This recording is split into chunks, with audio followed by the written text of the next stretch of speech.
So, hello sir, good morning. So, in this video, I will demonstrate on how to implement enhanced security layer on my website, which is my activity laboratory lab 1. So, it focuses on advanced security features. So, the features to implement is MFA or multi-factor authentication, email or OTP based verification after login. So second, security logging, audit trail for admin actions, IP tracking, and timestamps. Third, account lockout after multiple failed logins, role management module, admin can assign roles, file upload validation if applicable, so hindi ko na ito nilagay, and expected output, MFA, demo, OTP or email, admin log showing actions and timestamps, lockout mechanism, screenshots, logs of IP address or user actions. So, unang gagawin natin is search natin yung ating website. Ay, pakita ko muna pala yung mga code natin. So, ito yung ginamit natin sa ating admin dashboard. So, muna muna tayo sa ating index. So, it is the index, session start, user ID, role admin,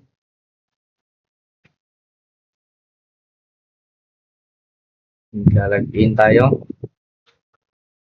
So, ito yung ating header. Welcome to Marquez Authentication System. Login or ito sa ating choices. If magla-login or register, pag pinindot mo yung login, pupunta tayo sa login PHP. And dito yung ating login form. So, session start. And nag-inline CSS tayo. Tapos, ito yung mga input fields. Ito, input fields. So, pagka, naman, kapag nasa login ka tapos wala ka pang account, gusto mong gumawa ng bago, don't have an account. So, href register.php register. So, pupunta dito sa register. So, ito naman yung ating register. Ganun din, same process. Inline CSS. And kapag may account ka na, balik ka sa login, pilitin mo lang yung login here. So, sa ating login process, so, ito, include DB connection at PHP. So, yung ating reCAPTCHA side key, secret key. Ayan yun. Yung ating reCAPTCHA file. So, ayan yun. And, ano pa ba? So, kapag error yung ating reCAPTCHA is reCAPTCHA verification failed. Please try again. Okay? So, kapag nag-login ka naman, walang account, or not registered account, magpapakita is user not found. Yan. Tapos, ang sabi sa ating is account lockout after multiple failed logins. So, ibig sabihin, kapag registered na yung account, tapos in-enter mo ng password is mali, 3 or more times is maglalak yung account mo. So, ma-unlock na lang yon if i-unlock ng admin. So, your account is locked due to many failed login attempts. So, please contact the admin. So, ilang failed?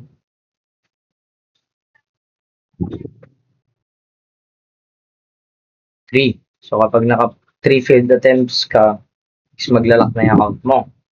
Okay, so sa ating register process naman, ganun din, include DB, secret key, tapos, same lang sila. So yung ating input field sa ating register is dalawa for our passwords.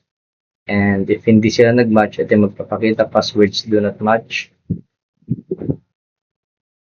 Try again. So babalik siya sa ating register.php which is register for. So pagka nakalagin na tayo, is pupunta naman siya dito sa send OTP. So ito yung ating send OTP, require vendor autoload. Ito yon. Karga sa loob, yun, autoload. And then include db connection.php. Tapos, kapag yung naman, saan na ba tayo? Send OTP.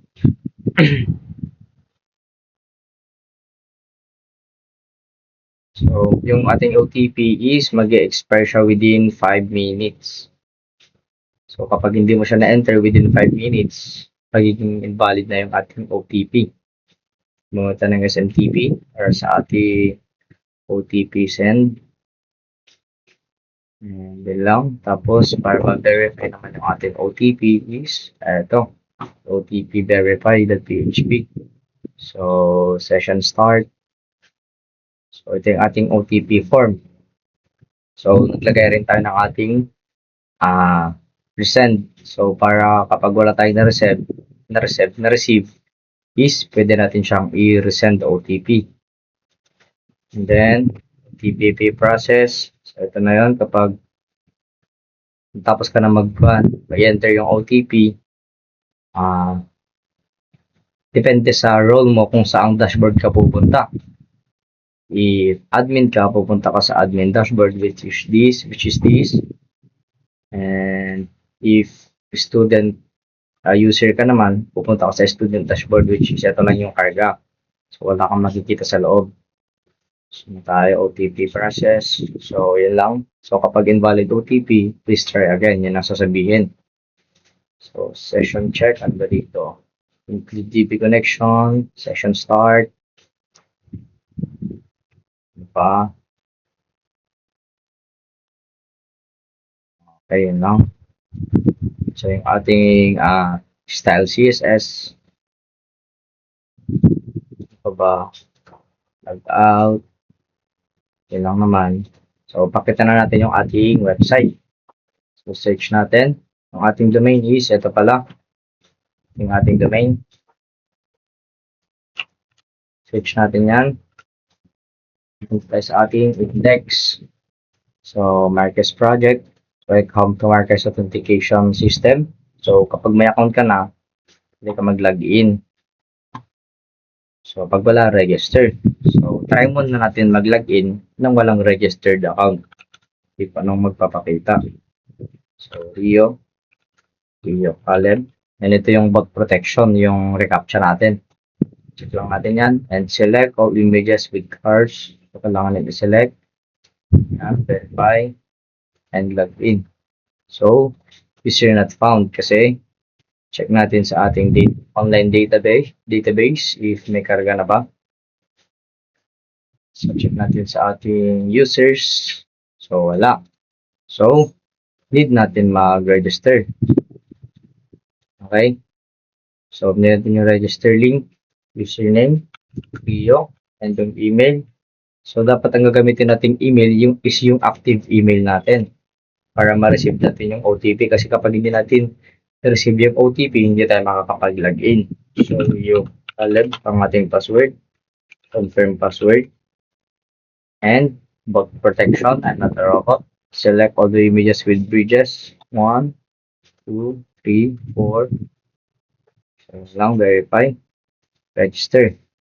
So, wala siyang OTP sa register kasi ang sabi dito is email OTP based verification after login. So, after login siya OTP. So, try natin. So, username ng ginamit ko kasi hindi na yung email kasi nakasave naman na sa database na itong username na to is yung nakasave na email is yung riomarquez2000@gmail.com. So, password Rio Caleb. Protection. Select all the squares with buses. Path X. Motorcycles. Verify. So, login. So, dito pa lang siya mag-OTP. So, OTP sent to your email. So, check natin ang ating email. So, 11:52. Ito yan.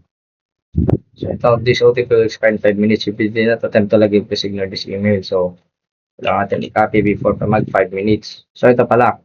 So, check natin if magpa-function yung ating resend OTP. Resend. Check natin. Refresh. Check natin kung papasok. Ay, ito nga. Okay, pumasok. Ito, your sent OTP code. Your sent. So, enter natin dyan. Verify. Okay, so student pa lang ako. So, para ma-access natin yung admin dashboard, kailangan nating iset yung ating account bilang admin. Yan. Admin na tayo. Login tayo ulit. Votes 1, 2, 3. Votes ba ito? 4. Okay, login. So, mag-i-email yan ulit. Ito na ulit. Sabi natin, paste, verify. So, ito yung ating admin dashboard, which is ang makaka-access lang is admin. So, try natin access yung ating student dashboard. Unauthorized access. So, yun yung role-based management system, which is kapag admin, admin lang, kapag user, student, student lang.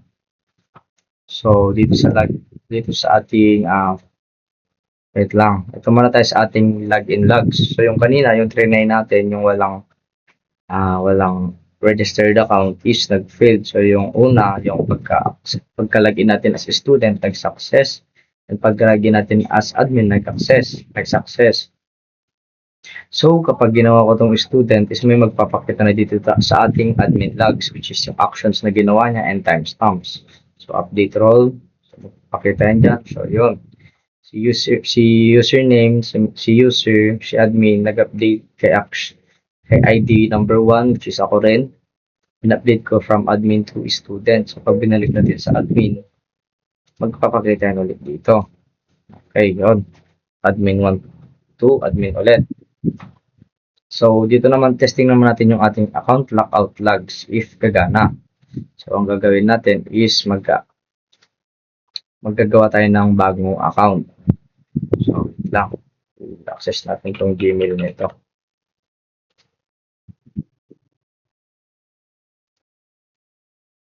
Ayan. So, ito natin yung account niya. So, Carl. So, ang ating password must be at least 6 characters. Right? Carl. I'm not a robot. Ay, wait lang. First box. Okay. Register. So, login. Trace. Carl. Bot protection. Traffic lights. Login. And magsisend yan ng OTP. So, check na rin natin if gagana siya sa ating ibang account.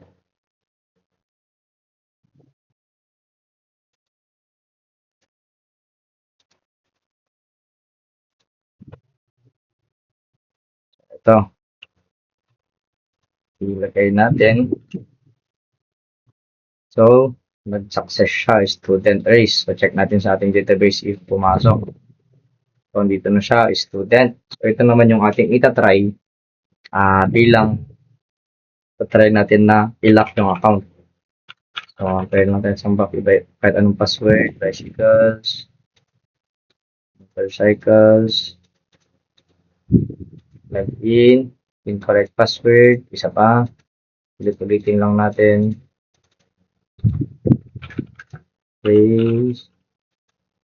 motorcycles, login, incorrect password. Okay, last check natin if sa pangatlong failed attempt natin is magla-lock by account. Fire hydrant, verify. Okay.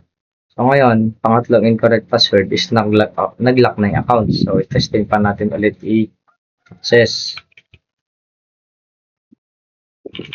So ngayon, ang gagawin natin is yung tamang password na. If mag-access ba or lock pa rin ang lalabas. If gumagana ba talaga yung ating lock account. Okay. Your account is locked due to many failed login attempts. Please contact the administrator. So ngayon, ang may access lang dyan is yung ating admin. So, ang ating admin account is yung akin. Testing natin. kung magpapakita rin, testing rin pala natin if magpapakita siya sa ating admin dashboard. So, login, OTP. So,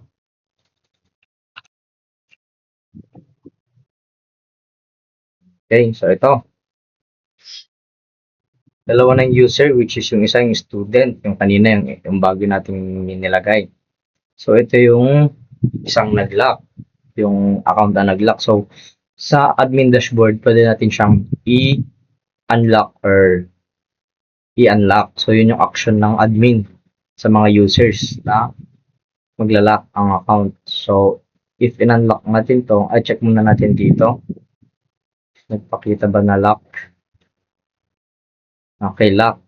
So, ngayon, try natin i-unlock. Okay, account unlock successfully. So, mawawala na siya sa ating account lockout logs. So, ngayon, i-update naman natin to ulit if lock pa rin. So, hindi na siya nakalock. So, ngayon, try natin ulit siya i-access. Buksan with the correct password. So, yung motorcycles, try login. OTP. Hintayin natin. So, yun. Na-unlock yung account ng ating student. So, ano pa ba yung kailangan natin gawin dito? So, MFA, demo, or OTP. So, ito makikita natin sa ating admin dashboard yung email na gamit natin for our OTP. So, wait lang ilagyan natin ulit para makita nyo yung sinasabi ko. So, ito. Email used for OTP is yung email natin. And MFA is active email OTP after login. So, na-meet naman natin yung MFA, admin log showing action timestamps. So, ito yung admin logs, action and timestamps, lockout mechanism. So, nakita naman natin gumana. Logs of IP address of user's action. So, ito yung logs of IP address. So, ito. So, yun lang naman po, sir. Thank you po.